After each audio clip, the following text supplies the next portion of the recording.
আরেকটা হাদিসের ভিতরে নবী করিম সাল্লাল্লাহু আলাইহি ওয়াসাল্লাম বলেন, যদি নবীর নাম না নিয়ে কোনো মজলিস শুরু করা হয়, ওই মজলিসটাও বরকত শূন্য থেকে যায়। নবী করিম সাল্লাল্লাহু আলাইহি সাল্লামের উপরে দুরূদ পড়ার অনেক ফজিলত। একটা ঘটনা,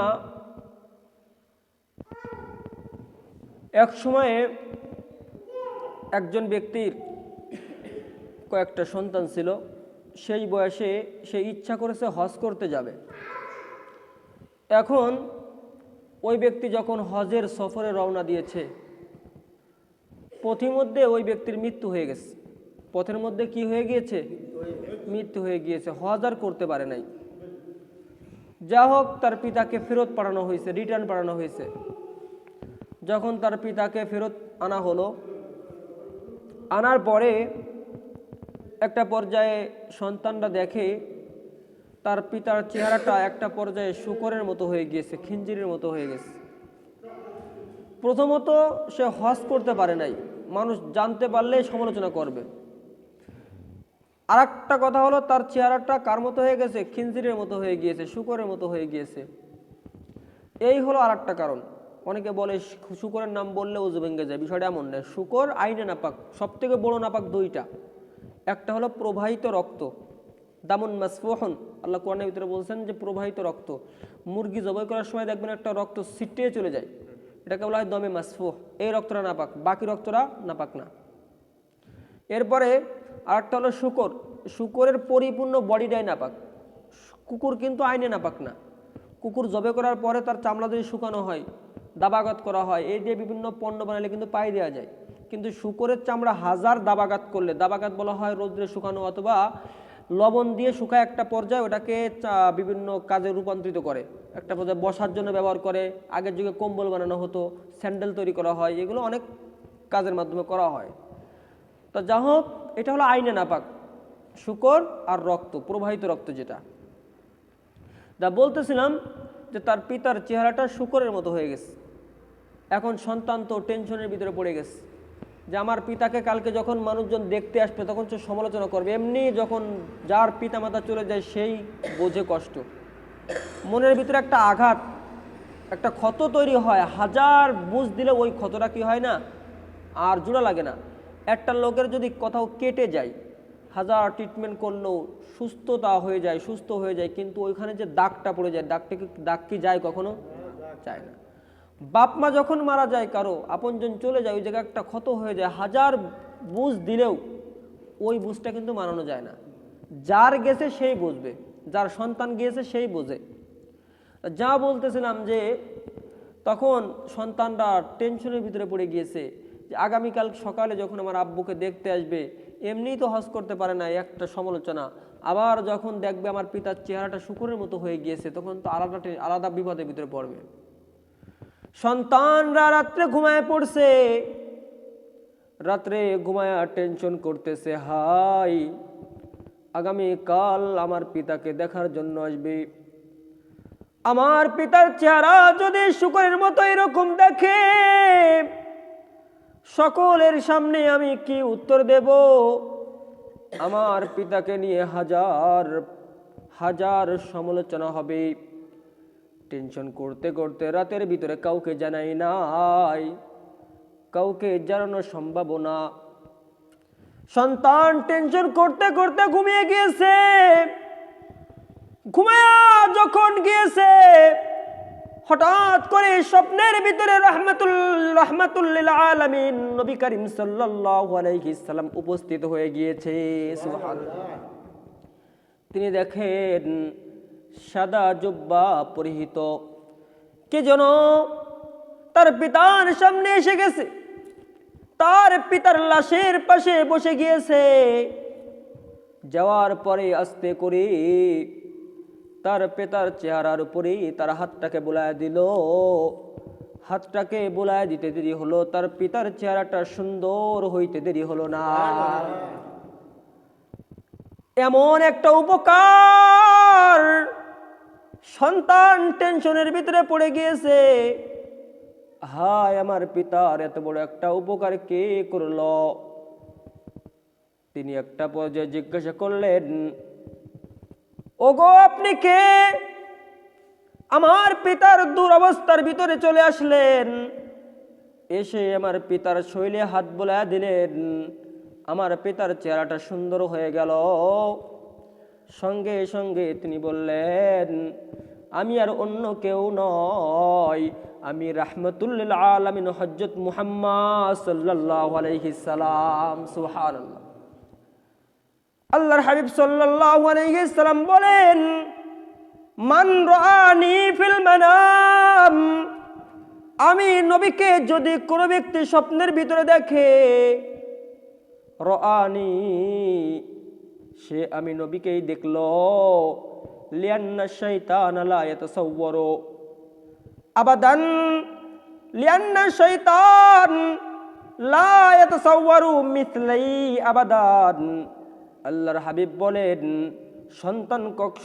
শয়তান কখনো আমি নবীর রূপ ধারণ করতে পারে না। সুবহানাল্লাহ। আর নবীকে যে দুনিয়ার বুকে স্বপ্নে দেখলো, সে দুনিয়া থেকে জান্নাতের সার্টিফিকেট পেয়ে গেল। সুবহানাল্লাহ। নবীর মুহাব্বত যাদের ভিতরে থাকবে, যারা ঘুমানোর সময় দুরূদ শরীফ পড়তে পড়তে ঘুমায় যায়, দুরূদ শরীফ পড়তে পড়তে একটা পর্যায়ে দেখবেন নবী স্বপ্নের ভিতরে চলে আসবে। আল্লাহর হাবিবকে স্বপ্নে দেখার প্রয়োজন আছে কি নাই? যা বলতেছিলাম, নবী করিম সাল্লাল্লাহু আলাইহি সাল্লামকে স্বপ্নের ভিতরে দেখে সন্তান জিজ্ঞাসা করতেছে, ওগো আল্লাহর হাবিব, আমার পিতার বিপদের সময় আপনি উপকার করলেন, কারণ কি? নবী করিম সাল্লাল্লাহু আলাইহি সাল্লাম সন্তানকে বললেন, ওগো সন্তান, তোমার পিতা দুনিয়ার ভিতরে যতই কাজ করুক না কেন, সকাল বিকাল 200 বার করে 400 বার দুরূদ শরীফ আমি নবীর উপরে পড়তো। সুবহানাল্লাহ। দুরূদ শরীফ কয়েকটা প্রকার আছে। সাল্লাল্লাহু আলাইহি সাল্লাম, এটা একটা দুরূদ। আল্লাহুম্মা সাল্লি আলা মুহাম্মাদিন নাবিয়্যিল উম্মি ওয়া আলা আলিহি ওয়া সাল্লিম তাসলিমা, এটাও একটা দুরূদ। আল্লাহুম্মা সাল্লি আলা মুহাম্মাদ ওয়া আলা আলি মুহাম্মাদ, যেটা আমরা দুরূদে ইব্রাহিম পড়ি, এটা একটা দুরূদ। আপনি যে কোনো দুরূদ পড়তে পারেন। নবী করিম সাল্লাল্লাহু আলাইহি সাল্লাম বলেন, তোমার পিতা প্রতিদিন সকালবেলা কোনো কাজ করার আগে আমি নবীর উপরে 200 বার দুরূদ না পাঠাইয়া তোমার পিতা কোনো কাজে যাইতো না। আবার যখন সন্ধ্যা হয়ে যাইতো, যত পেরেশানি থাক না কেন, যত সুখ হোক না কেন, যত কষ্ট হোক না কেন, আমি নবীর উপরে 200 বার দুরূদ শরীফ না পড়ে ঘুমাই নাই। দুঃখ কষ্ট সমস্ত অবস্থার ভিতরে আমি নবীর উপরে প্রতিদিন 400 বার দুরূদ শরীফ পড়তে সে বলে নাই। আজকে তার বিপদের সময় আমি নবী কিভাবে তাকে ভুলে যাব? সুবহানাল্লাহ। আল্লাহর হাবিব সাল্লাল্লাহু আলাইহি সাল্লাম বললেন, আল্লাহ রাব্বুল আলামিন একজন ফেরেশতা সৃষ্টি করেছেন। পৃথিবীর ভিতরে যে পরিমাণ মানুষ আছে, ওই ফেরেশতার ওই পরিমাণ কান আছে। যখন কোনো ব্যক্তি নবীর উপরে দুরূদ পড়ে, যদি নবীর রওজায় গিয়ে দুরূদ শরীফটা পড়ে, মদিনায় গিয়ে যদি নবীর রওজার পাশে গিয়ে দুরূদ শরীফ পড়ে, এই দুরূদটা নবী করিম সাল্লাল্লাহু আলাইহি সাল্লাম স্বয়ং কবরের ভিতর থেকে শুনতে পান। সুবহানাল্লাহ। আর যদি অন্য দেশ থেকে নবীর উপরে দুরূদ শরীফ পড়া হয়, আল্লাহর হাবিব সাল্লাল্লাহু আলাইহি সাল্লাম বলেন, এই দুরূদটা নেওয়ার জন্য আল্লাহ একজন ফেরেশতা সৃষ্টি করেছেন। পৃথিবীর ভিতরে যত মানুষ আছে, ওই পরিমাণ কান তার আছে। যখন কেউ কোনো দুরূদ পড়ে, এই দুরূদটা সে নিয়ে নবী করিম সাল্লাল্লাহু আলাইহি সাল্লামের রওজা মুবারকে পাঠায়া দেয়। নবী বলেন, আজকে সকাল গড়িয়ে দুপুর হয়ে গেল, আমি দুপুরের দিকে দেখলাম আমার ওই বান্দার 200 বারের দুরূদ আমি পাইলাম না। এরপরে বিকাল ঘনায়া যখন রাত্র হয়ে গেল, আমি দেখলাম আমার বান্দা তো বিপদের সময় কোনো সময় আমি নবীকে ভুলে নাই, কিন্তু বিকাল হয়ে গেল, তারপর আমার উপরে ওই 200 বারের দুরূদ পৌঁছায় নাই। এই 400 বারের দুরূদ আমি নবীর কাছে পৌঁছাই নাই। আমি নবী তখন ফেরেশতাকে জিজ্ঞাসা করলাম, ওগো আল্লাহর ফেরেশতা, প্রতিদিন আমার যে বান্দাটা সকালে 200 বার দুরূদ শরীফ না পড়ে কোনো কাজ করতো না, সন্ধ্যাবেলায় 200 বার দুরূদ শরীফ না পড়ে কোনো কাজ করতো না, আজকে এমন কি হলো যে আমি নবীকে ভুলে গেল? ফেরেশতা বলল, গো আল্লাহর হাবিব, আপনার ওই বান্দাটা আজকে সকালের আগেই সে দুনিয়া থেকে বিদায় নিয়ে চলে গিয়েছে, এই জন্য আপনি নবীর উপরে দুরূদ পড়তে পারে নাই। আর একটা কথা আপনি জেনে রাখেন, আপনার ওই বান্দাটা দুনিয়ার ভিতরে হয়তো কোনো অন্যায় করছিল, যার কারণে তার চেহারাটা শুকরের মতো হয়ে গিয়েছে।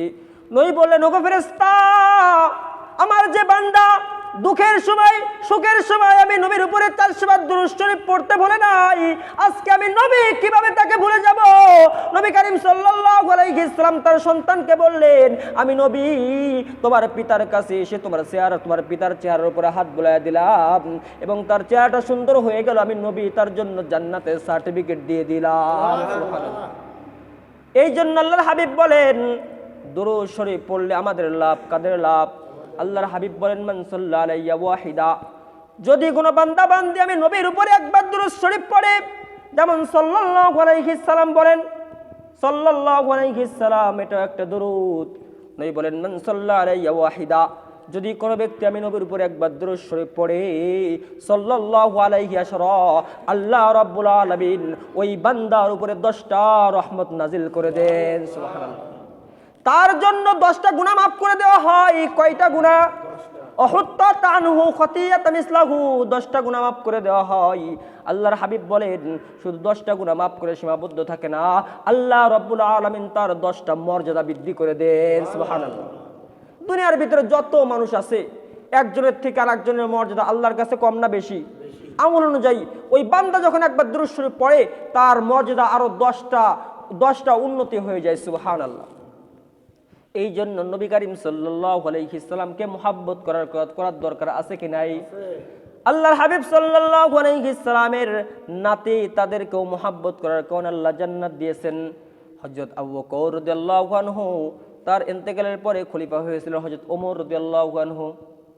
কিতাবের ভিতর আছে, খলিফাতুল মুসলিমিন ওমর রাদিয়াল্লাহু আনহু যখন মদিনার খলিফা ছিলেন, ওমর রাদিয়াল্লাহু তাআলা আনহুর ছেলে, একজন ছেলে, তার নাম হলো আব্দুল্লাহ ইবনে ওমর।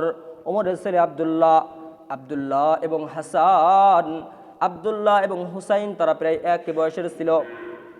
কথায় কথায় হুসাইন আব্দুল্লাহকে বলে ফেলছে, ওগো আব্দুল্লাহ, তুমি হলো আমার নানার গোলামের, তুমি হলো গোলামের ছেলে গোলাম। হুসাইন কি বলতেছে? তুমি গোলামের ছেলে গোলাম। কি বলছে? গোলামের ছেলে গোলাম। ওমর রাদিয়াল্লাহু আনহুর রাগ, ওমর রাদিয়াল্লাহু তাআলা আনহুর ছেলের রাগ হয়ে গিয়েছে আব্দুল্লাহর।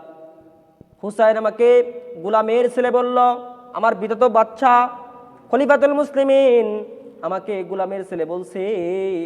এই কথা শোনার সঙ্গে সঙ্গে ওমর রাদিয়াল্লাহু আনহুর ছেলের রাগ হয়ে গিয়েছে। পিতার কাছে অভিযোগ নিয়ে গিয়েছে, আব্বু জান, আমাকে গোলামের ছেলে গোলাম বলছে, এই বিচারটা আপনার করা লাগবে। ওমর রাদিয়াল্লাহু আনহু জুমার নামাজের পরে সকলকে একত্র করে ডাক দিলেন। ডাক দেওয়ার পরে হুসাইনকে ডাকলেন, আব্দুল্লাহকে ডাকলেন। ডাকার পরে বললেন, হুসাইন, তুমি আব্দুল্লাহকে নাকি গোলামের ছেলে গোলাম বলছো? হ্যাঁ, আমি তাকে গোলামের ছেলে গোলাম বলছি। আলী রাদিয়াল্লাহু আনহু বলছেন, ছোট বাচ্চা, এদের বিচার কি করার দরকার? বিচার করার কোনো দরকার নাই। উমর রাদিয়াল্লাহু আনহু বলছেন, না, বিচার করার দরকার আছে। হুসাইনকে বললেন, রে হুসাইন, তুমি কেন আমার ছেলেকে গোলামের ছেলে বললে? আমি কি গোলাম? আমি তো কখনো গোলাম ছিলাম না, আমার পিতা খত্তাব সেও কখনো গোলাম ছিল না, তুমি আমাকে কেন গোলামের ছেলে বললা? তখন হুসাইন রাদিয়াল্লাহু আনহু বললেন, আপনি কি আমার নবীর গোলাম, আমার নানার গোলামি করেন নাই? সুবহানাল্লাহ। আপনি তো আমার নানার গোলাম ছিলেন।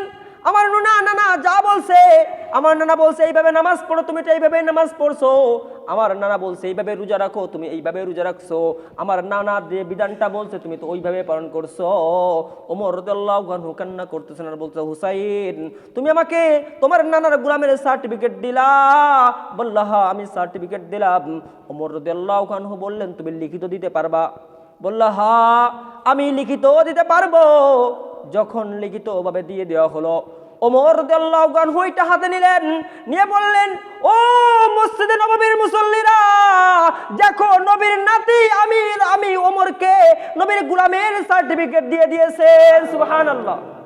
এই জন্য বলা হয়, নবীজির গোলামের কোনো চিন্তা নাই, চলো নবীজির রওজা মদিনাতে যাই। নবীজির গোলামের কোনো চিন্তা নাই, চলো নবীজির রওজা মদিনাতে যাই। ওমর রাদিয়াল্লাহু আনহু নবীর গোলামি করছেন। এই গোলামি করার কারণে ওমর রাদিয়াল্লাহু আনহুর মর্যাদা কমছে না বাড়ছে?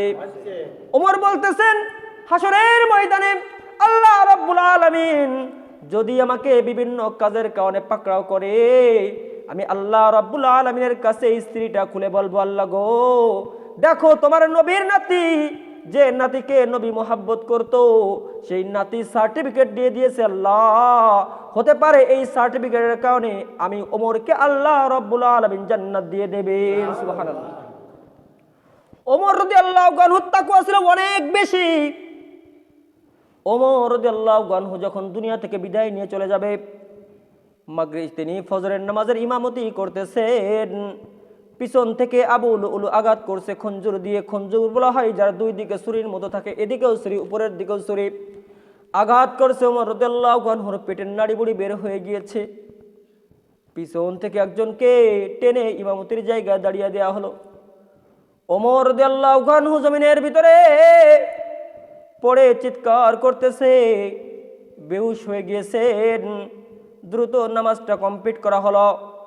নামাজ যখন কমপ্লিট করা হলো, ওমর রাদিয়াল্লাহু আনহু বললেন, ও মসজিদে নববীর মুসল্লিরা, ও মসজিদে নববীর মুসল্লিরা, তিনি বেহুশ হয়ে গিয়েছিলেন।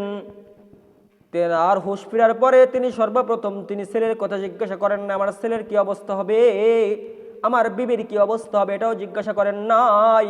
তিনি যখন হুশ ফিরলেন, তিনি সর্বপ্রথম জিজ্ঞাসা করলেন, আমি যে নামাজের ইমামতি শুরু করছিলাম, এই নামাজ কি কমপ্লিট করা হয়েছে? আল্লাহু আকবার।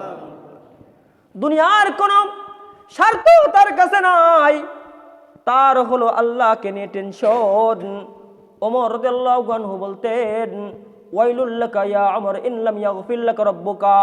তিনি তার জিহ্বা দিয়ে মাটি চাটতেছেন আর বলতেছেন, ওমর কেন তুই মানুষ হইলি? ওয়াইলুল লাকা ইয়া ওমর, ওমর তোর জন্য ধ্বংস। ইন লাম ইয়াগফির লাকা রাব্বুকা, যদি তোর প্রভু তোকে মাফ না করে। ওমর তুই যদি পশু পাখি হইতিস, আল্লাহ তো মৃত্যুর পরে তাকে বলতো কুন ফায়াকুন, যদি বলতো মাটি হয়ে যাও, মাটি হয়ে যাইতাম। কিন্তু আমার তো জান্নাত জাহান্নামের হিসাব দেওয়া লাগবে। ওমর রাদিয়াল্লাহু আনহু এইভাবে কান্না করতেছেন আর বলতেছেন, ওমর তুই কেন মানুষ হইলি? একটা পর্যায়ে ওমর রাদিয়াল্লাহু আনহু তার ছেলে আব্দুল্লাহকে বলেন, রে আব্দুল্লাহ, যাও যাও আম্মা জান আয়েশা রাদিয়াল্লাহু আনহার কাছে চলে যাও। আম্মা জান আয়েশা রাদিয়াল্লাহু আনহা, নবীদের একটা নিয়ম আছে, নবীরা যেখানেই মারা যায় সেখানেই তাদেরকে দাফন করা হয়। নবী করিম সাল্লাল্লাহু আলাইহি সাল্লাম আয়েশার গৃহে থাকা অবস্থায় দুনিয়া থেকে বিদায় নিয়ে চলে গিয়েছেন। ওই জায়গায় নবীকে দাফন করা হয়েছে। নবী করিম সাল্লাল্লাহু আলাইহি সাল্লাম আয়েশার গৃহের ভিতরে এখন যে মসজিদে নববী, যেটা নবীর রওজা, যে আয়েশার ঘরের ভিতরে নবীর রওজা। নবী করিম সাল্লাল্লাহু আলাইহি সাল্লামের স্ত্রীর নাম ছিল আয়েশা। আয়েশার পিতার নাম কি? আবু বকর। আয়েশার পিতার নাম কি? নবী করিম সাল্লাল্লাহু আলাইহি সাল্লামের কবরের ডান পাশে আবু বকরের কবর। কারণ পিতাকে আবু বকর রাদিয়াল্লাহু আনহুকে আয়েশা রাদিয়াল্লাহু আনহার ঘরের ভিতরে নবীর ডান পাশে শোয়ানো হয়েছে। আর বাকি আছে কোন পাশ? বাকি আছে বাম পাশ। ওমর রাদিয়াল্লাহু আনহু আব্দুল্লাহকে বললেন, রে আব্দুল্লাহ, যাও যাও আয়েশা রাদিয়াল্লাহু আনহার কাছে গিয়ে বলো, আমি ওমরকে, আমার শেষ একটা ইচ্ছা আছে, আমি নবীর বাম পাশে ঘুমাইতে চাই। ওই জায়গাটা আমার না, আয়েশা রাদিয়াল্লাহু আনহার জায়গা। আম্মা জান আয়েশাকে বলবে। ওমর রাদিয়াল্লাহু আনহু বলছে, আপনি যদি অনুমতি দেন আপনি বলবেন ওমর ইবনে খাত্তাব, খাত্তাবের ছেলে ওমর বলছে, আপনি বলবেন না খলিফাতুল মুসলিমিন ওমর রাদিয়াল্লাহু আনহু বলছে। আল্লাহু আকবার। এটা বলবেন না যে বাদশা বলছে নবীর বাম পাশে ঘুমাইতে চাই, এটা বলবেন না, বরং তুমি বলবে খাত্তাবের ছেলে ওমর বলছে। তুমি দ্রুত যাও আয়েশার কাছে গিয়ে বলো, আয়েশা কি আমার জন্য অনুমতি দিবে না? আয়েশা রাদিয়াল্লাহু আনহার কাছে যখন যাওয়া হলো, যাওয়ার পর আয়েশা রাদিয়াল্লাহু আনহা কান্না করতেছেন। তার মনের ভিতরে নবী করিম সাল্লাল্লাহু আলাইহি সাল্লাম ইলকা করলেন, ওগো আয়েশা, সে জানো না হুসাইনের প্রতি কেমন মহব্বত করছে, তুমি ওই জায়গাটা ওমরের জন্য দিয়ে দাও। সুবহানাল্লাহ। আয়েশা রাদিয়াল্লাহু আনহা বললেন যে আমি তো চেয়েছিলাম এই জায়গাটা আমি ঘুমাবো, কিন্তু ওমর যেহেতু চেয়েছে ওমরের জন্য দিয়ে দিলাম। ওমর রাদিয়াল্লাহু আনহুকে যখন দুধ পান করানো হয়েছে, পেটের নাড়ি বুড়ি দিয়ে বের হচ্ছে, হজম হচ্ছে না, পনির খাওয়ানো হচ্ছে তাও হজম হচ্ছে না। ওমর রাদিয়াল্লাহু আনহু অনুমতি পেয়ে গেলেন। পাওয়ার পরে তিনি কি কথাটা বলছেন, আমরা হলেই তো বলতাম যে এখানে আমরা থাকবো। ওমর বলতেছেন, আমি দুনিয়ার ভিতরে জীবিত আছি, হয়তো চক্ষু লজ্জায় আয়েশা বলতে পারে, আমার যখন মৃত্যু হয়ে যাবে আবার আয়েশার কাছে গিয়ে বলবে, আম্মা জান আপনি যদি অনুমতি দেন তাহলে রাখতে পারি, না হলে রাখবো না। আল্লাহু আকবার। আমার ইন্তেকালের পর আবার জিজ্ঞাসা করবে, ওই সময় যদি সে অনুমতি দেয় তাহলে রাখবে, না হলে রাখবে। দুনিয়াতে তো অনুমতি পাইছিলেন। তার ভিতরে আল্লাহর কেমন ভয় ছিল। ওমর রাদিয়াল্লাহু আনহু যখন দুনিয়া থেকে বিদায় নিয়ে গেলেন, তাকে ওখানে রাখা হলো। ওমর রাদিয়াল্লাহু আনহু যখন দুনিয়া থেকে বিদায় নিয়ে চলে গেলেন, ওমর রাদিয়াল্লাহু আনহু যখন দুনিয়া থেকে বিদায় নিয়ে চলে গেলেন, সাহাবায়ে কেরাম কান্না করতেছে আর বলতেছে, ইলমের 10 ভাগের 9 ভাগ চলে গিয়েছে। কয় ভাগ? ওই সময় তো বড় বড় সাহাবী, আবু বকর জীবিত, ওই সময় বড় বড় সাহাবীর ভিতরে উসমান জীবিত ছিল, আলী জীবিত ছিল, এরপরে আবু হুরাইরা, আব্দুল্লাহ ইবনে আব্বাস বড় বড় সাহাবী ছিল জীবিত। তারপরে ওমরের ব্যাপারে কেন বলা হয় যে 10 ভাগের 9 ভাগ দুনিয়া থেকে বিদায় নিয়ে চলে গেল? ওমর আল্লাহকে এত ভয় করত। নবী করিম সাল্লাল্লাহু আলাইহি সাল্লামের একজন সাহাবী কিতাব খুললে পাইবেন, যার নাম হলো হুযায়ফা ইবনে ইয়ামানি। নাম কি? হুযায়ফা ইবনে ইয়ামানি। হুযায়ফা ইবনে ইয়ামানিকে বলা হয় সিররুর রাসূল, নবীর গোপন ভেদ। নবী করিম সাল্লাল্লাহু আলাইহি সাল্লামকে আল্লাহ 3 প্রকারের জ্ঞান দান করেছিলেন। নবী বলেন, আল্লাহ পূর্বের পরের সমস্ত জ্ঞান আমি নবীকে দান করছে। সুবহানাল্লাহ। আমি আগের সমস্ত বিষয় জানি, পরের সমস্ত বিষয় জানি। নবীকে আল্লাহ বলছেন, ওগো আমার হাবিব, আপনাকে আমি 3 প্রকারের জ্ঞান দান করলাম। এই 3 প্রকারের জ্ঞানের ভিতরে আপনি 2 প্রকার, 1 প্রকারের জ্ঞান আপনি সকলকে বলবেন, যেটা আমরা জানতে পারছি। আর 1 প্রকারের জ্ঞান হলো আপনি খাস খাস ব্যক্তিদেরকে বলবেন, অন্যকে বলতে দেবেন না। আর 1 প্রকার জ্ঞান হলো আপনি কাউকে বলতে পারবেন না। নবী করিম সাল্লাল্লাহু আলাইহি সাল্লাম বিশেষ বিশেষ কিছু জ্ঞান তিনি কাউকে বলতেন এবং অন্যকে বলতে তিনি নিষেধ করতেন। এইভাবে নবী করিম সাল্লাল্লাহু আলাইহি সাল্লাম হুযায়ফা ইবনে ইয়ামানি, তাকে নবীর গোপন ভেদ বলতেন। কারণ মদিনার ভিতরে সকলেই তো মুসল্লি। নবী করিম সাল্লাল্লাহু আলাইহি সাল্লাম সকলকেই মুহাব্বত করতেন, কিন্তু নবীকে আল্লাহ জানায়া দিয়েছেন, ইয়া রাসূলুল্লাহ, আপনার পিছনে নামাজ পড়ে কিন্তু এখানে কিছু মুনাফিক আছে। এই মুনাফিকগুলো আপনার সাথে নামাজ পড়বে, কিন্তু তারা কাফেরদের লোক, আবু জাহেলদের লোক, কাদের লোক? তারা এখান থেকে গিয়ে তাদের কাছে আপনি যা কিছু বর্ণনা করতেছেন, আপনি কোথায় যুদ্ধ করবেন, কোথায় কি করবেন, সব কিছু পেশ করে দেবে। ইয়া রাসূলুল্লাহ, আপনি তাদের প্রতি খেয়াল রাখবেন। নবী হুযায়ফা ইবনে ইয়ামানিকে বলছিলেন, হুযায়ফা, তুমি এই কয়জনকে লক্ষ্য রাখবা, কিন্তু তুমি কাউকে বলতে পারবে না। সুবহানাল্লাহ। কাউকে বলবা না যারা মুনাফিক, এদের প্রতি তাদের খারাপ দৃষ্টি পড়বে। আল্লাহর হাবিব কত সুন্দর বিচক্ষণ ব্যক্তি ছিলেন। এক সাহাবী নবীর কাছে আসছেন, আসার পরে বলতেছেন, ওগো আল্লাহর হাবিব, ইযিনলি, আপনি আমাকে অনুমতি দেন, আমি জিনা করতে চাই। সাহাবে কেরাম রাগান্বিত হয়ে গেল, কত বড় সাহস, নবীর কাছে বলতেছে আমি জিনা করতে চাই। আল্লাহর হাবিব সাল্লাল্লাহু আলাইহি সাল্লাম বললেন, তোমরা চুপ করো। ওই সাহাবীকে সামনে ডাকলেন, তুমি আমার পাশে আসো। আসার পরে বলতেছো, আল্লাহর হাবিব, আমি মুসলমান হয়েছি, নামাজ পড়বো, রোজা রাখবো, হজ জাকাত সবকিছু করব, কিন্তু আপনি আমাকে একটা অনুমতি দান করেন। আল্লাহ তোমাকে যৌবন দান করছেন। আল্লাহর হাবিব সাল্লাল্লাহু আলাইহি সাল্লাম তাকে বললেন, ওগো আমার সাহাবী, তোমাকে আমি কয়েকটা প্রশ্ন করব, যদি প্রশ্নের উত্তরটা দিতে পারো, এরপরে তুমি যা বলবা আমি তাই অনুমতি দিয়ে দেব। আল্লাহর হাবিব সাল্লাল্লাহু আলাইহি সাল্লাম ওই সাহাবীকে বললেন, বলো তো, যদি তোমার বোনের সাথে কেউ জিনা করতে চায় তাহলে তুমি কি করবে? বলে, ইয়া রাসূলুল্লাহ, আমি তার পা কেটে ফেলবো। আল্লাহর হাবিব সাল্লাল্লাহু আলাইহি সাল্লাম বললেন, বলো তো, যদি কেউ তোমার মেয়ের সাথে জিনা করতে চায় তুমি কি করবা? ওই সাহাবী বলল, আল্লাহর হাবিব, তার হাত আমি কেটে ফেলবো। আল্লাহর হাবিব বললেন, বলো তো, যদি কেউ তোমার স্ত্রীর সাথে জিনা করতে চাই তুমি কি করবে? বলল, ইয়া রাসূলুল্লাহ, তাকে আমি দ্বিখণ্ডিত করে ফেলবো। বললে, এখন তুমি বলো তো, যদি তোমার মায়ের সাথে কেউ জিনা করতে চাই তুমি কি করবা? ওই সাহাবী বললে, ইয়া রাসূলুল্লাহ, তাকে আমি এমন টুকরো টুকরো করব পৃথিবীর কোনো ব্যক্তি খোঁজ পাইবে না। আল্লাহর হাবিব সাল্লাল্লাহু আলাইহি ওয়াসাল্লাম বললেন, ওগো আমার সাহাবী, তুমি এখন চিন্তা করে দেখো, তুমি যে জিনা করতে চাও, হয়তো কারো বোন হবে, হয়তো কারো মেয়ে হবে, হয়তো কারো মা হবে, হয়তো কারো স্ত্রী হবে, তুমি কিভাবে তাদের অধিকার নষ্ট করবে? ওই সাহাবী বলল, ইয়া রাসূলুল্লাহ, আমি বুঝতে পারছি, আমি আল্লাহর কসম দিয়ে বলতেছি, আমি আর কখনো জিনা করব না। সুবহানাল্লাহ। নবী করিম সাল্লাল্লাহু আলাইহি ওয়াসাল্লাম কত সুন্দর করে মানুষদেরকে বুঝাইতেন। হুযায়ফা ইবনে ইয়ামানিকে নবী করিম সাল্লাল্লাহু আলাইহি ওয়াসাল্লাম বলে দিয়েছিলেন, ও হুযায়ফা, যদি মানুষেরা জানতে পারে এই সমস্ত লোকেরা মুনাফিক, তাহলে তাদের প্রতি খারাপ দৃষ্টি দেবে। তারা তো গোপনে গোপনে ইবাদত করতেছে, ভালো একদিন হয়েও যাইতে পারে। কথা বলেন ঠিক কিনা? তারা এখন ইবাদত করতে আসতেছে। এই জন্য উলামায়ে কেরাম বলেন, তাআল্লামতুল ইলমা লিগাইরিল্লাহ ফাবাল ইলমু ইল্লা আইয়াকুনা লিল্লাহ।